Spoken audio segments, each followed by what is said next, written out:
رضی صاحب واقعی کیا نون لیگ کے پاس کوئی معاشی پلان ہے یا پھر بات صرف نعروں تک ہی محدود ہے؟ دیکھیے اسحاق ڈار صاحب کے آنے سے پہلے اگر کوئی یہ بات کہتا تھا کہ مسلم لیگ نون کے پاس کوئی معاشی بحالی کا پلان ہے تو وہ ان کے آنے کے بعد وہ غلط فہمی ختم ہو گئی۔ پاکستان کے اندر اکاؤنٹنسی کے 2 کورسز چل رہے ہیں پیرالل۔ ایک ہے جس کے نتیجے میں ہم بچے کو 6 سے 8 سال پڑھاتے ہیں اور وہ چارٹرڈ اکاؤنٹنٹ بنتا ہے، اور دوسرا ہے جس کے اندر ہم ایف اے کے بعد، یہ میں دونوں ایف اے یا اے لیول کی بات کر رہا ہوں، ایف اے یا اے لیول کے بعد بچے کو پڑھاتے ہیں تو وہ مینجمنٹ اکاؤنٹنٹ بنتا ہے۔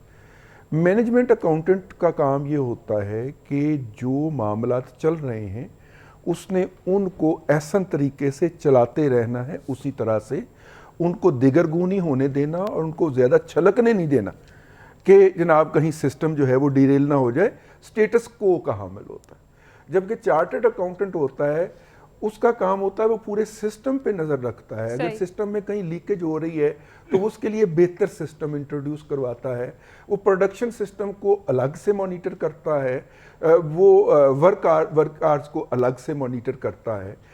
بنیادی طور پہ ہم چارٹرڈ اکاؤنٹنٹ والا کام جو ہے وہ مینجمنٹ اکاؤنٹنٹ سے لینے کی کوشش کرتے ہیں، جس کی تربیت ہوتی ہے کہ اس نے سٹیٹس کو مینٹین کرنا ہے۔ وہ ایکسپینشن کا، وہ ڈیولپمنٹ کا بندہ ہی نہیں ہوتا، اس کو سکھایا ہی نہیں گیا ہوتا، اس کی ایجوکیشن ہی نہیں ہوتی، اس کی کوالیفیکیشن ہی نہیں ہوتی۔ وہ ایجوکیشن اور کوالیفیکیشن ہوتی ہے چارٹرڈ اکاؤنٹنٹ کی۔ لیکن ہمارے ہاں 75 سال سے کیا ہو رہا ہے کہ چارٹرڈ اکاؤنٹنٹ ہمیشہ مینجمنٹ اکاؤنٹنٹ کا رول اڈاپٹ کر کے ادارے میں بیٹھ جاتا ہے اور ادارے کی تباہی پھیر دیتا ہے۔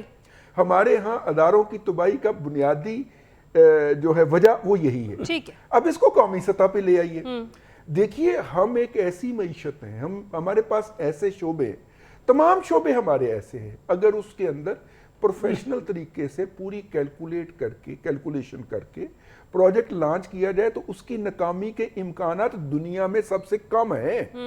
اگر کسی نے کیلکولیٹ کر کے اور صحیح ہیومن ریسورس کو چوز کر کے اپنا پروجیکٹ کیا ہے تو جتنی بھی کیلکولیشن کر کے کمپنیز آتی ہیں نا، ملٹی نیشنل کمپنیز، وہ پھر پاکستان سے جاتی نہیں ہے تا آن کے کہ ان کی بیسک فلسفی جو ہے وہ تبدیل نہ ہو جائے۔ جیسے شیل کہتا ہے جی ہم نے نہیں رہنا پیٹرولیم کے اندر دنیا بھر کے اندر جو ہے انہوں نے اپنے سارے پیٹرولیم کے سیٹ اپ بیچ دیے ہیں۔ ایکسون نے کہا کہ جی ہم نے کھاد کے بزنس میں نہیں رہنا، انہوں نے دنیا بھر کے اندر اپنا بیچا اور اینگرو پاکستان میں بیچ دیا۔ یہ تو ہوگی کمپنی کی پالیسی۔ ادروائز کوئی ملٹی نیشنل آج تک پاکستان سے گیا نہیں کیونکہ ان کی کیلکولیشن پوری ہوتی ہے۔ الحمدللہ ہماری کسی پارٹی کے پاس جو ہے وہ کوئی کیلکولیشن نہیں، یعنی بات صرف نعروں تک محدود ہے، یہاں پر بھی نون لیگ کے پاس بھی فی الحال کوئی ایسا معاشی بحالی کا پلان نہیں ہے۔